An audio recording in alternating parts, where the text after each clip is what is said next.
My name is Dr. Penny Thompson Kruse, Professor of Violin at Bowling Green State University College of Musical Arts in Bowling Green, Ohio.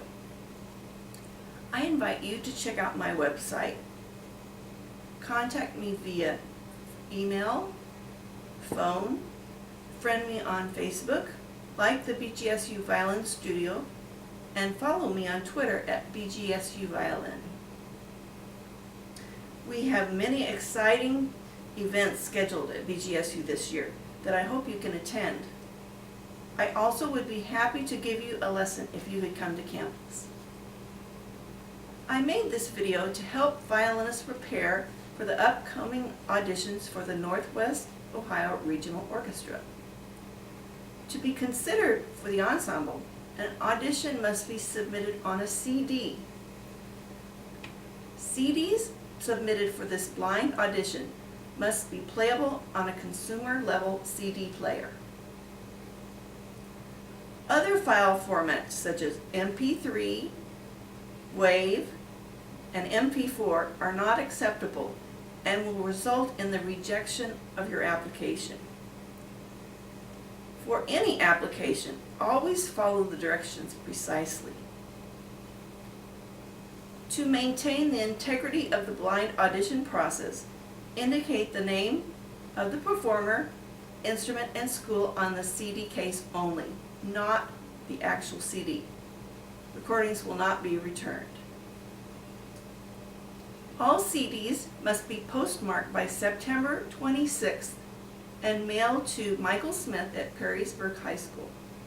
And here is the address. Excerpts can be downloaded at this site.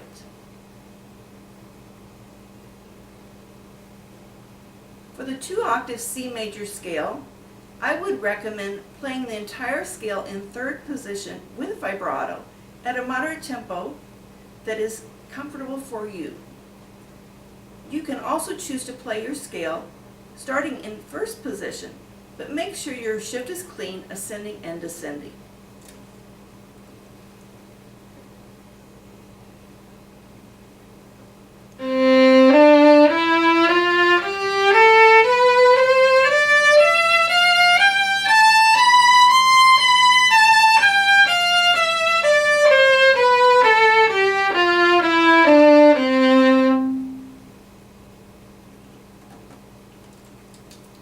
For tips on performing your scale in auditions, please watch my video tutorial for the 2013 Northwest Ohio Regional Orchestra.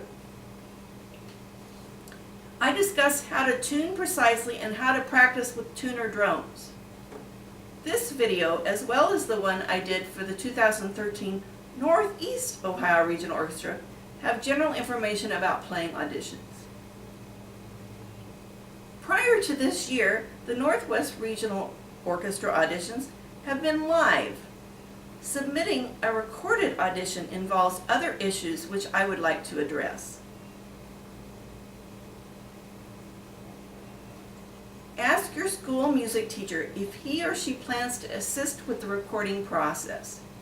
If not, you could hire a professional or see if your school or church has a good space and equipment for you to use. I do not recommend that you record yourself with your cell phone or with only the internal microphone on your computer. You want the best quality of recording that is possible. If you have a friend who is experienced in recordings with a computer and microphones, that is another excellent option. You need to be in a quiet and resonant space, so turn off all phones, post signs that indicate recording is in progress, and turn off any noisemakers like doorbells, clocks, or fans. Do not wear jewelry that will cause your instrument to buzz. Dress comfortably. Do not talk or tap your foot while actually recording. Do not have anyone else in the room who is not involved in the recording process. First, make sure that you are happy with the sound quality. Play something loud and listen back. You may want to adjust the levels or placement of the microphone. You must submit unedited recordings. This does not mean that you can only have one take. Play the scale in each excerpt multiple times. Leave 5 seconds of silence between each take. If you make a major mistake early in the excerpt, stop immediately. We call these false starts. Wait the appropriate amount of time and play it again. Ideally, you want several good takes of each item to choose the best one. If you feel the mistake is minor, keep going. If you're getting frustrated, rest, stretch, drink some water, or go on to another excerpt. I would plan on 30 to 60 minutes of recording time. Since you are making a recording, you also can check to see if your violin is in tune, as well as the first note before you start each excerpt. You can also listen to the metronome to check your tempo before you begin. Just be sure and leave enough silence before you start to play. Do not schedule your recording on the day that the CD must be postmarked. There will need to be time for you to review and choose the takes, then transfer the material onto a CD. The CD should not include tuning or talking, only the scale and 2 excerpts. If your strings have been on for 6 months or longer, put on new ones. Allow at least a week for them to stretch before making your recording. Hopefully you have already begun practicing the excerpts by the time you watch my video. The week of your recording, practice performing the scale and excerpts straight through every day. If you can record them on your own device, listen and mark things that you wish to improve. Practice them at different tempos. You might think that bowings are unimportant when making an audio recording. This is not true, as bowings dictate articulation. The CD must be postmarked by September 26. I would mail it certified return receipt or proof of delivery so that you can be sure it arrived. Keep an extra copy of your CD in case it is lost. The Polovetzian dances are taken from Borodin's unfinished opera Prince Igor. The 2 excerpts come from dance number 17. The first excerpt, marked Allegro Vivo, should read quarter note equals 152 and not 52. The opening dynamic is only forte. Make sure not to start your loudest, as you must play fortissimo later in the excerpt. When you start at letter C, start up bow near the frog on the first note. Then the accent will fall on a down bow. Start in second position, first finger on the E string. There should always be separation between the 2 repeated notes in this rhythmic figure, which keeps recurring. The accents should always start by grabbing the string, then pulling the bow. Avoid the tendency to accent the downbeat instead of the second note. I put a slight separation between the 2 B flats before and at the 3rd beat. I come down to first position with a half-step shift on the 3rd finger between the B flat and the A at the end of the 3rd beat.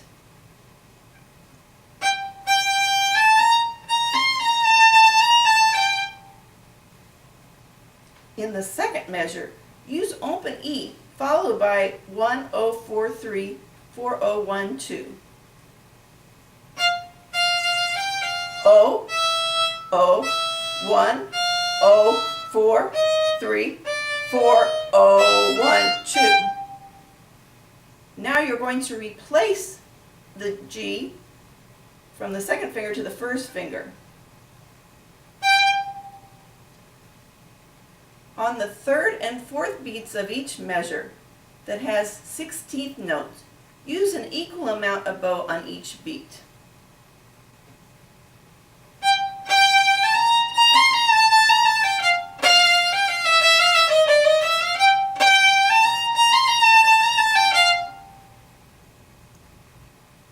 We will do the same half-step descending shift between the B flat and A to get back to first position in the first measure of the second line.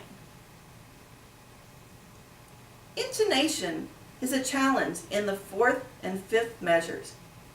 I have 3 fingering options. The first option is to stay in first position until you reach the middle of the 6th measure or first measure of the 3rd line.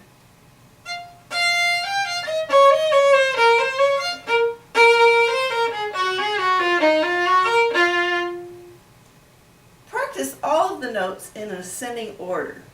E flat, F, G flat, A flat, B flat, C, D flat, E flat, F, G natural. The difficulty is created by the hand frame starting in half position of whole step, half step, whole step. Play these pitches in a scale, ascending and descending several times. String players tend to play better in tune ascending than descending. The problem with this fingering is your pinky will probably be flat, your low 3rd finger will not be low enough, and then the 2nd finger won't be high enough. For me, this fingering is uncomfortable because I do not have large hands. The faster I play, the intonation suffers, and I find myself grabbing with my left hand. The second option is to shift into 3rd position on the 2nd F in the 2nd measure of the 2nd line.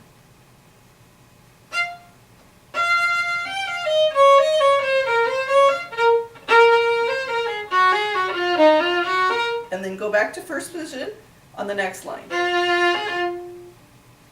In that fingering, we are playing whole tones between each finger. The problem I see with this fingering is that it's hard to keep a clear sound when you cross all the way over to the G string. The third option combines elements of the previous 2, and I feel it is the best choice.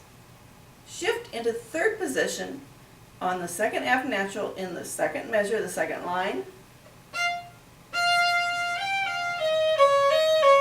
And then on this C natural, shift to first position, 2.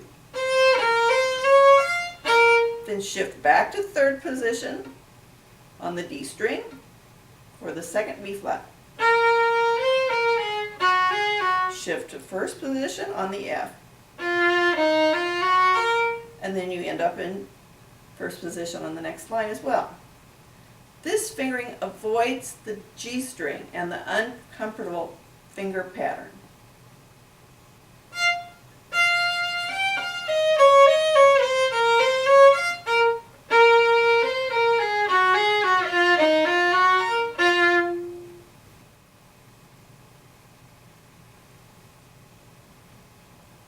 At the beginning of the 3rd line, I'm going to shift into 3rd position on the G natural.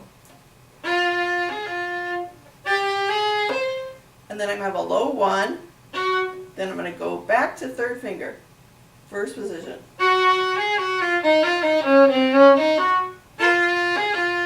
And then I'm going to go to 2nd position. When you reach the fortissimo, you have an exact repetition of what you had at letter C. Be sure to play louder than you did at the beginning. You will notice that all but 2 measures have an accent on the end of the first beat. These measures, the downbeat is also short and played up bow.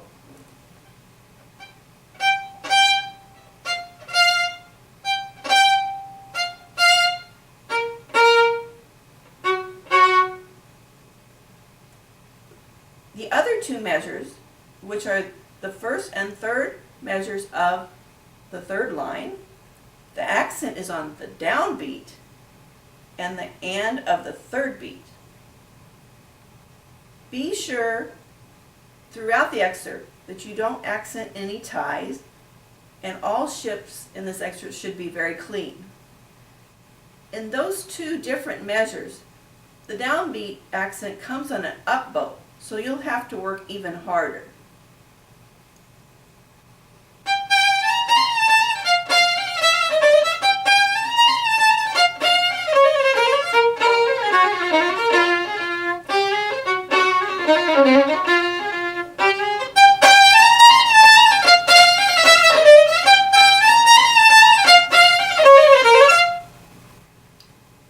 I set my sound producing tuner on a C for the first excerpt and on an E for the second excerpt.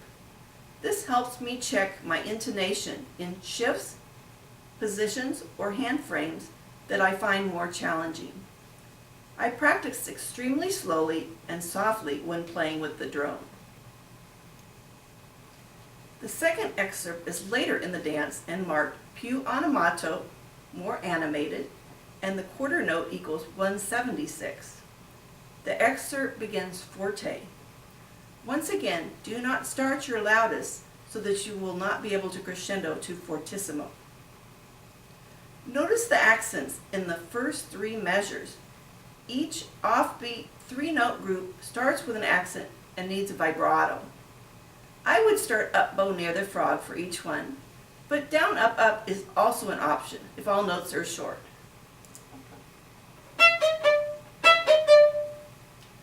The two offbeat eighth notes could be played both up bow or down up.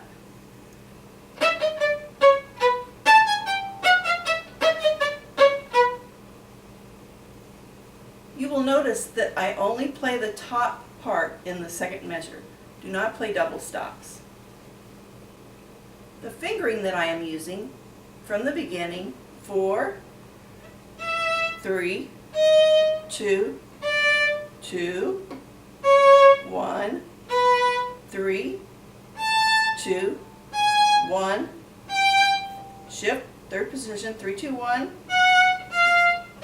back to first position, 4, 3, 2, then 2, 1. That fingering will give a different finger for each note, and the shifts only take place during rests. Take a look at the 4 scale passages.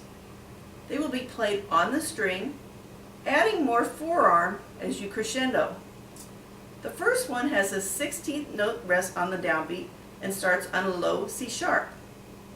The other 3 have a high C sharp on the downbeat, then drop down to an A. Each one has a crescendo.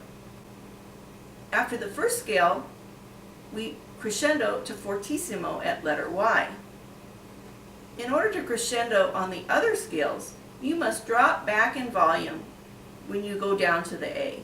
Start this first scale in first position on the G string. Then you can shift to third position either on the A string or the E string, and check those notes with open string.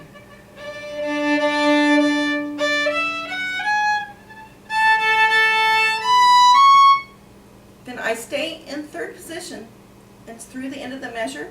Then I shift to sixth position for the high D. Practice that shift slowly. In order to shift into sixth position for that, be sure to bring your elbow and left arm and thumb under.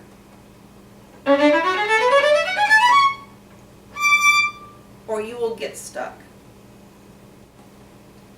On the other scales, you can go to open A after the downbeat, then shift into third position, then fifth position, and seventh position. In this example.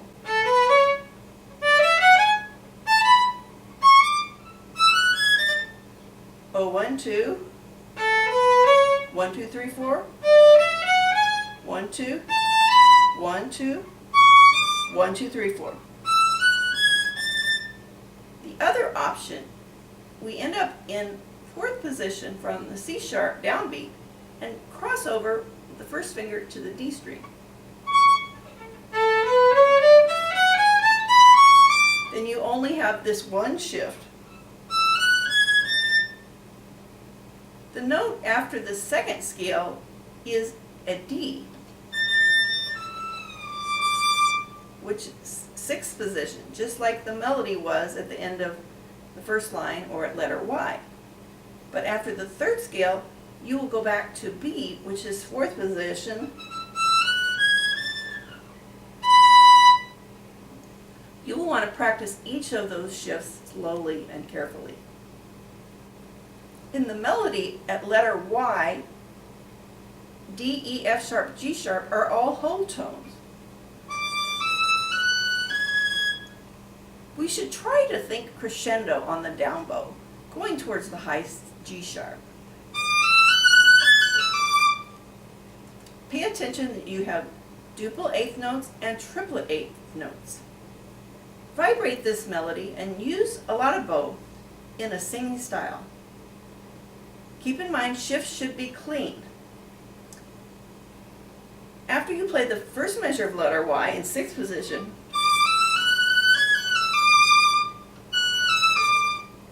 shift a half step from the D to the C sharp. Then you have to go up to seventh position for the high A. You might practice this with an intermediate shift. Some of you may be able to reach it with an extension. After the high A, you will shift back to fourth position, as we discussed earlier.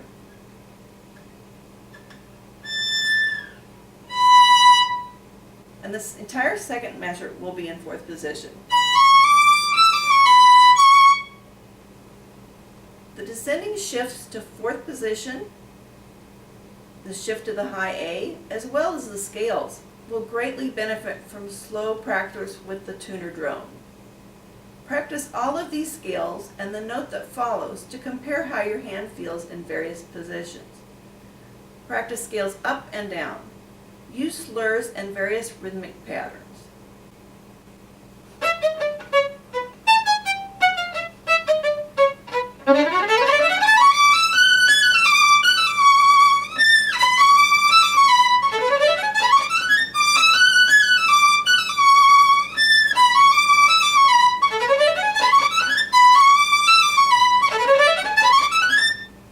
Remember to always listen to the piece. Your part is just one of the total. Professional orchestral musicians say that the person who wins the job is the one who plays their part as if they hear the rest of the orchestra playing around them. Good luck with your audition. I hope you have found my suggestions helpful. Feel free to contact me and look forward for my video tutorial on preparing the Ohio All-State Orchestra violin excerpts in the near future.